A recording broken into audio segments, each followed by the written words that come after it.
1 जुलाई से देश में नए क्रिमिनल लॉज लागू हो चुके हैं। ये तो हम सभी जानते हैं, पर भारत को इन कानूनों की जरूरत ही क्यों पड़ी और क्या ये बड़े बदलाव और इनके आने के बाद न्याय प्रणाली में क्या-क्या देखने को कुछ मिल सकता है। एक लंबे से कई कानून जिसमें एनडीए सरकार द्वारा समय में किए गए बड़े बदलाव, जैसे कि पीएमएलए एक्ट या यूएपीए, और कई सरकारी संस्थाओं के चरित्र पर भी शक किया जाता है, जैसे कि कभी-कभी ईडी और सीबीआई पर भी विपक्ष द्वारा आरोप लगाए जाते हैं। हालांकि ये समर्थन या विरोध ज्यादातर हमारे राजनीतिक रुझानों के इर्द गिर्द ही घूमता है। इसका आसान उदाहरण हमें हाल ही में भारतीय लोकतंत्र में हुए चुनाव के दौरान और चुनाव के बाद आज तक देखने को मिल रहा है। एक ऐसी पार्टी यानी कांग्रेस, जिसने भारतीय संविधान में सबसे ज्यादा संविधान में संशोधन किए, लगातार प्रचार कर रही है कि बीजेपी संविधान को बदल देगी, और दूसरी तरफ है सत्ता पक्ष यानी कि बीजेपी, जिसने अपने पूरे राजनीतिक जीवन में अधिकतर संविधान और उसके मूल आधारों का कई बार विरोध किया है। उसके प्रधान सेवक भारतीय प्रधानमंत्री नरेंद्र मोदी संविधान की प्रति को नतमस्तक करते हुए देखे गए। सबसे हास्यास्पद बात यह है कि इस महान लोकतांत्रिक देश में लोकतंत्र की जो मूल अवधारणा है, उसी पर कभी कभी हमें शक होने लगता है, क्योंकि हमारे जनप्रतिनिधि हालांकि संविधान की बातें बहुत करते हैं, पर मुझे इस बात पर गंभीर चिंतन और गंभीर संदेह है कि इनमें से ज्यादातर लोगों ने संविधान को पढ़ा भी नहीं होगा, क्योंकि उसे अगर सच में इन लोगों ने पढ़ लिया होता तो उसका विरोध करना लगभग असंभव हो जाता। अनुच्छेद 368 में संविधान के अंदर ही संशोधन करने की प्रक्रिया दी गई है, तो अगर संविधान में जरूरत पड़ने पर बदलाव किए जाते हैं या संशोधन किए जाते हैं तो वह संविधान के अनुसार ही होते हैं, और उसकी प्रक्रिया भी भारतीय संविधान में विधिवत रूप से दी गई है। यकीन मानिए, आप सभी ने अपनी स्कूली शिक्षा के दौरान हमारे संविधान के मूल आधार को पढ़ा है और समझा भी है। कि आपको याद है, जब हम स्कूल में सिविक्स पढ़ रहे थे, तब कभी हमारी क्लास में झगड़े हो रहे हो कि स्टूडेंट्स का एक ग्रुप क्लास में बोल रहा हो कि मैं संविधान में बदलाव नहीं होने दूंगा, और दूसरा ग्रुप कह रहा हो कि हम संविधान को नमन करते हैं। जो क्लास के स्टूडेंट्स दोनों ही ग्रुप यानी कि राइट विंग या लेफ्ट विंग में शामिल ना हो, वे क्लास में ही दोनों में से एक गठबंधन का हिस्सा बन जाएं। सोचिए कितनी हास्यास्पद स्थिति होगी। किसी क्लास में जहां पर संविधान पढ़ाया जा रहा है, वहां पर संविधान पढ़ने और संविधान के अनुरूप आचरण करने के अलावा लगभग सब कुछ हो रहा है। भारतीय संसद की हालत कई बार कुछ ऐसी ही हो जाती है।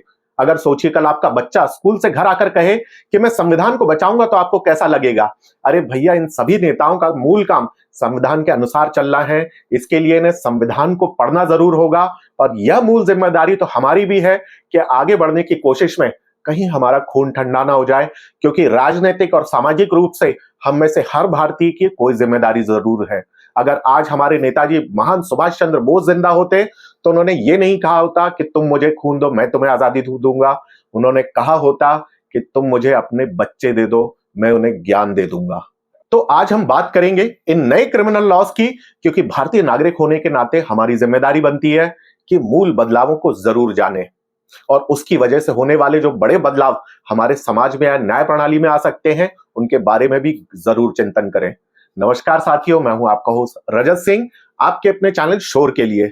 हाल ही में आईपीसी की जगह भारतीय न्याय संहिता ने ले ली, सीआरपीसी की जगह भारतीय नागरिक सुरक्षा संहिता ने ले ली, और इंडियन एविडेंस एक्ट की जगह भारतीय साक्ष्य अधिनियम लागू किया गया है।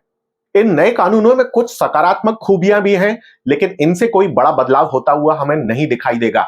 इन नए कानूनी बदलावों को कई बार कई लोगों ने दृष्टिविहीन संशोधन भी कहा गया है। यहां हम कोशिश करेंगे अनबायस्ड होकर इन तीनों कानूनों का निरीक्षण करने की। भारतीय न्याय संहिता, इसमें आईपीसी के अधिकांश प्रावधानों को बनाए रखा है। इसमें कुछ नवीन अपराध भी शामिल किए गए हैं, जैसे विवाह के झूठे वादे को अब अपराध माना जाएगा। दूसरा, मॉब लिंचिंग और हेट क्राइम में की गई हत्या को संहिताबद्ध और परिभाषित किया गया है। 5 या 5 से अधिक व्यक्तियों द्वारा किसी व्यक्ति की शक या घृणा के तहत की गई हत्या मॉब लिंचिंग कहलाई जाएगी। एक लंबे समय से मॉब लिंचिंग पर विशेष कानून की जरूरत भी थी। पिछले कुछ वर्षों में मॉब लिंचिंग की वारदातों में इजाफा हुआ है, और ऐसी लगातार खबरें कई बार हमें न्यूज के द्वारा मिलती रहती हैं। कुछ छोटे अपराधों के लिए सजा के रूप में चिकित्सा सेवा या सामुदायिक सेवा को जोड़ा गया है। इस सामुदायिक सेवा के लिए कोई पैसा या सैलरी नहीं दी जाएगी। आईपीसी की धारा 377, जो अप्राकृतिक यौन संबंध और समलैंगिकता को अपराध मानती थी, उसे पूरी तरह निरस्त कर दिया गया है, और व्यभिचार को अपराध की श्रेणी से हटा दिया गया है। यानी कि अब कोई व्यक्ति शादीशुदा होते हुए भी किसी अन्य व्यक्ति से शारीरिक संबंध बनाता है, तो वह जुर्म नहीं होगा। ठगी एक अपराध था, उसे अब हटा दिया गया है। झूठी और भ्रामक जानकारी प्रकाशित करना भी अब अपराध की श्रेणी में आएगा। यानी कि अगर अब आपसे कोई कहे कि 2000 रुपए के नोट में कोई चिप लगी हुई है तो उसे अपराध माना जाएगा, क्योंकि हम जानते हैं कि यह झूठ साबित हुआ है। सार्वजनिक संपत्ति को नुकसान पहुंचाने पर नुकसान के अनुसार जुर्माना लगाया जाएगा। लापरवाही से मौत की सजा 2 साल से बढ़ाकर 5 साल कर दी गई है। हालांकि डॉक्टर्स के केसेस में यह सजा 2 साल ही रहेगी। बलात्कार और यौन उत्पीड़न पर आईपीसी की धाराओं को बरकरार रखा गया है। इन दोनों ही अपराधों में और अधिक सजा की मांग एक लंबे समय से थी, पर इसे पहले जैसा ही रखा गया है। इवन मैरिटल रेप जैसे जरूरी मुद्दे को भी अपराध की श्रेणी में शामिल नहीं किया गया है। हालांकि इस विषय में मांग लगातार उठती रही है।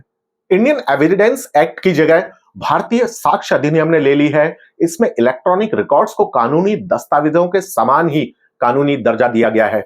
भारतीय साक्ष्य अधिनियम के कुछ और बदलावों की भी जरूरत थी, जैसे माननीय सर्वोच्च न्यायालय और विधि आयोग की अनुशंसाएं थी कि पुलिस हिरासत में किसी व्यक्ति की जानकारी का दुरुपयोग किया जा सकता है और हिरासत में किसी को चोट लगने पर पुलिस की जिम्मेदारी भी तय की जानी चाहिए थी, परंतु ये सारी चीजें इससे नदारद हैं। सीआरपीसी की जगह भारतीय नागरिक सुरक्षा संहिता लेगी, जिसमें गंभीर अपराधों के आरोपियों के लिए जमानत पर प्रतिबंध लगा दिया गया है और यह एक बेहतर उपाय है सरकार द्वारा किया गया। इसके साथ साथ गंभीर अपराधों के लिए जिन्हें सजा मिल चुकी है उन्हें पेरोल पर भी प्रतिबंध लगाना जरूरी था। हमने देखा है कि राम रहीम को रेप और मर्डर के जुर्म में आजीवन कारावास की सजा मिली है, पर फिर भी वह पिछले 2.5-3 सालों में लगभग 9 बार पेरोल पर बाहर आ चुका है और वो इकलौता ऐसा शख्स नहीं है। ऐसी कई बड़े लोग हैं जो जेल में सजा मिलने के बाद भी लगातार पेरोल पर बाहर आते रहते हैं।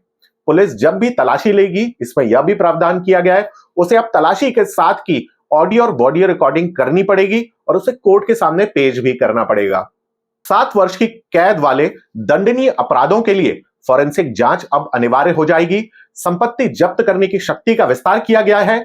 अब चल संपत्ति और अचल संपत्ति दोनों को ही जब्त किया जा सकेगा। इनके अलावा एफआईआर किसी भी पुलिस स्टेशन में दर्ज कराई जा सकेगी। हालांकि जिस राज्य में अपराध हुआ है, एफआईआर उसी राज्य के किसी पुलिस स्टेशन में लिखवानी होगी। नए कानून के तहत लोगों को ऑनलाइन एफआईआर फाइल करने की भी सुविधा दी गई है, पर ऑनलाइन एफआईआर फाइल करने के 3 दिनों के भीतर पीड़ित व्यक्ति को थाने में आकर हस्ताक्षर करने होंगे। हालांकि इन कानूनों के बारे में यह भी कहा जा रहा है कि ये ड्रैकोनियन लॉ है और पुलिस को अत्यधिक शक्तियां दे दी गई हैं। जैसे अब पुलिस हिरासत की मौजूदा 15 दिन की सीमा को बढ़ाकर 90 दिन कर दिया गया है। इसके बारे में बात करते हुए नेशनल जुडिशियल एकेडमी के पूर्व निदेशक मोहन गोपाल ने कहा है कि विधेयकों में पुलिस की जवाबदेही बढ़ाने के लिए कोई वास्तविक प्रयास नहीं किए गए और इनसे सिर्फ दमन और अधिक बढ़ जाएगा समाज में। हालांकि मेरा हमेशा से मानना है कि कोई भी कानून उतना ही अच्छा या बुरा होता है जितना और जिस रूप में उसका उपयोग किया गया हो। अगर इन कानूनों के आने के बाद न्याय समाज के सबसे निम्नतम स्तर तक सही अर्थों में पहुंच पाया तो यह कानून बीजेपी सरकार की सबसे बड़ी विरासत होगी, क्योंकि justice delayed is justice always denied और लोकतंत्र का सही अर्थ आज भी जनता का जनता के लिए और जनता द्वारा शासन ही है और होना भी चाहिए। तो अब यह देखना दिलचस्प होगा कि नए कानूनों का इंप्लीमेंटेशन सरकार और पुलिस महकमा किस तरह करेगा। मैं हमेशा मानता हूं कि सत्ता का केंद्रीकरण हमेशा कुशासन और भ्रष्टाचार को ही जन्म देता है। इसलिए यह देखना होगा कि पुलिस की शक्तियों को बढ़ाया जाना समाज पर क्या दूरगामी असर डालेगा। कहीं बाद में हमें यह ना लगे कि अकल बड़ी या भैंस में अब भैंस ही श्रेष्ठ हो चुकी है। यही मैं आप सभी से विदा लूंगा। अगर आपने अभी तक इस चैनल को सब्सक्राइब नहीं किया है तो सब्सक्राइब जरूर करें और अपना फीडबैक हमें कमेंट करके बताएं। तो इस वीडियो को लाइक और शेयर करना ना भूलें। मैं हूं आपका होस्ट रजत सिंह, आपके अपने चैनल शोर के लिए।